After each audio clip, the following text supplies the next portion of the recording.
السلام علیکم جی، کیسے مزاج ہیں؟ ٹھیک ہے آپ سب خیریت سے؟ ایک ایفرٹ ہے ہم اور لوگوں کے بیچ میں، اس لیے کہ لوگوں کو یہ نہ لگے کہ شاید ہم نے کہیں بیٹھ کے ایڈٹ کر کے کمپیوٹرائز طریقے سے وہ منہ سے کیلے میں نکال دی اور مقابلہ کر رہے ہیں ان کا. وہ ایک شعبہ باز ہے پیر خطیب صاحب. ہم نے کہا لوگوں کے بیچ میں کھڑے ہو کے کہ کوئی ہمیں یہاں پہ کنفرنٹ کرنا چاہے تو بھی کر سکتے. نہیں، میں تو یہ سب سے پہلے تو بات یہ ہے کہ اللہ آپ کو اس کی جزا دے، آپ اویئرنیس پیدا کریں. میرے پاس تو اس میں ایک ہیلپ آؤٹ کے لیے ایک پبلک کا ایک سافٹ میسج میں دینا چاہوں گا اگر آپ مجھے الاؤ کریں تو.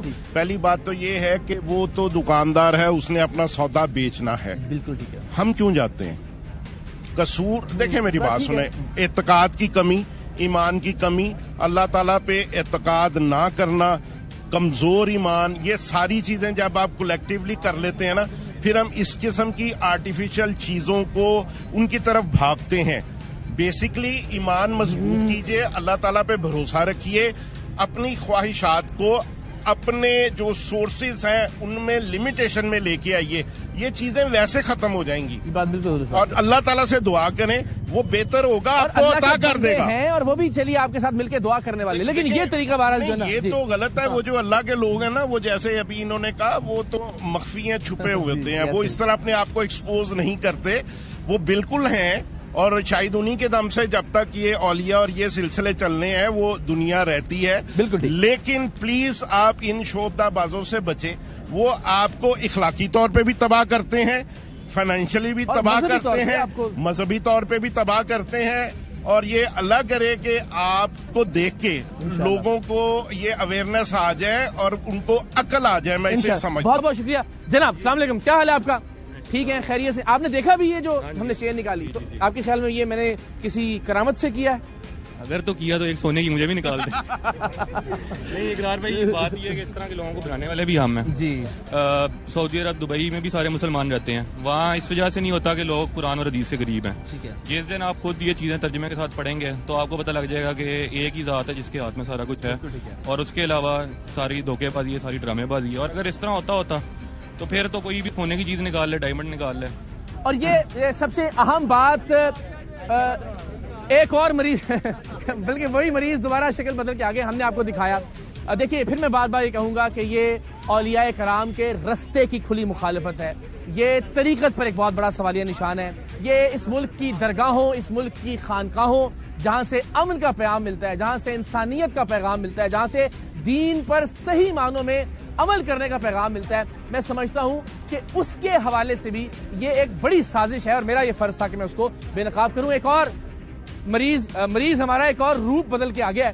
تو آپ نے پہلے دیکھا کہ ہم نے ان کے منہ سے ایک چین برآمد کی، کچھ کیلیں برآمد کی، اور بالکل ویسے ہی جیسے ایک خاتون ایک بچی کے منہ سے پیر حق خطیب اور شف علی سرکار نے برآمد کی، اور پیر حق خطیب اور شف علی سرکار نے ایک اور خاتون کے منہ سے بھی کیلیں، سوئیاں اور گولیاں برآمد کی. تو اب یہ مریض دیکھتے ہیں کہ میں پیر سید اقرار الحسن کچھ برآمد کر سکتا ہوں یا نہیں. لیکن بہرحال یہ میں ضرور بتانا چاہوں گا کہ یہ پہلی کڑی ہے پیر حق خطیب اور شف علی سرکار کو بے نقاب کرنے کی. اور اس کے بعد انشاءاللہ ان کی ہر سو کالڈ نام نہاد کرامت کو، ان کے کرتب کو، ان کی ایلوژن کو، ان کے فراڈ کو، ان کے ٹرک کو ہم بے نقاب کریں گے. چاہے وہ آنکھوں میں سے زنجیر یا چین نکالنے کا ٹرک ہو، چاہے وہ منہ سے تلوار نکالنے کا، وہ انہوں نے چھری نکالی تھی، ہم تلوار نکال کے دکھائیں گے. میں بڑا پیر ان سے.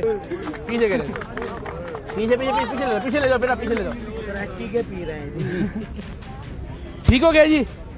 اب یہ تقریباً تو میرا خیال ہے یہ سارے لوگ یہاں موجود ہیں، سب کے کیمرے آن ہیں، موبائل ریکارڈنگز آن ہیں، موجود ہیں، کسی کو کوئی پابندی نہیں ہے. کوئی ہاتھ کھڑا کر کے آگے آ جائے کہ جی میں ان کے حق میں ہوں، پیر خطیب صاحب کے، میں بات کرنے کے لیے تیار ہوں. یہ لبرٹی کا چوک ہے جہاں پہ ہم موجود ہیں، بابانگ دول بات کر رہے ہیں.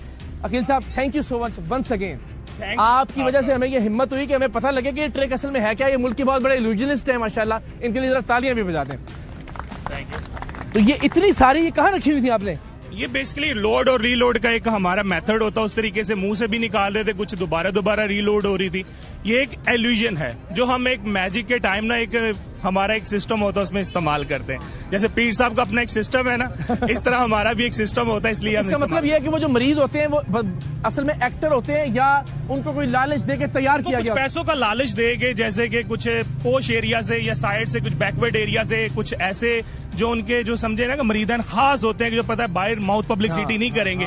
اس طرح کے لوگ جو ہیں کچھ پیسوں سے خریدے جاتے ہیں، کچھ ویسے ان کے مریدین ہوتے ہیں ان کو پھر پلانٹڈ کر کے یہ تمام جو چیزیں دکھائی آپ جاتی مجھے ہیں. بتائیں کہ وہ جو ایک اور ان کی وہ ہے کہ منہ سے وہ چھری بھی نکال رہے ہیں. جی انشاءاللہ نیکسٹ ایپیسوڈ میں آپ نے کہا ہے تو وہ ہم تلوار نکال کے دکھائیں گے چوری کی جگہ پہ انشاءاللہ بشرط اور آنکھ سے زنجیر بھی نکال کے دکھاؤں گا میں. اور ظاہر ان کی مدد سے اللہ تعالیٰ ان کو سلامت رکھے. اصل پیر والے یہ ہیں. بالکل. لیکن اگر پیری کا جو پیمانہ ہے وہ لوہے کی چینیں نکالنا ہے یا کیلیں نکالنا ہے تو پھر جو اصل پیغام ہے اولیاء کرام کا ہم اس سے دور ہٹ رہے ہیں بدقسمتی سے. اقرار بھائی جو تو ریئلٹی ہے نا جو سچا ہے جو کہ اللہ تعالیٰ کا واقعی میں ولی اللہ ہے جسے ہونا بھی چاہیے وہ کبھی بھی اس طرح کی شبدہ بازی نہیں کر کے دکھاتا. دیکھیں نہ اللہ کے دین کو ضرورت ہے کہ آپ اس طرح کی ڈرامے بازیاں کریں اور کیلیں نکالیں. نہ ہمارے پیارے آقا صلی اللہ علیہ وسلم کی ختم نبوت کے حوالے سے اگر ہم بات کریں ان کی عظمت کی ہم بات کریں اس پر کسی طرح کے یا اس موقف پر کسی طرح کے اس طرح کے ڈھونگ کی کوئی گنجائش موجود ہے یا عملیات کی بات کریں ہم تصوف کی بات کریں طریقت کی بات کریں تو یہ بہرحال ہمیں کہیں نہیں ملتا. تو چونکہ یہ ویڈیو ہم نے ڈال دی ہے سوشل میڈیا پر اس سے پہلے بھی تو بہت ساری چیزیں جو اس کے مقابلے پہ آ رہی ہیں. کچھ لوگوں نے کہا جی ہم نے خود دیکھا ہے بہت سارے لوگ وہاں سے شفا یاب ہوئے تو یہاں ہم نے ابتدا میں ہی آپ کو دکھایا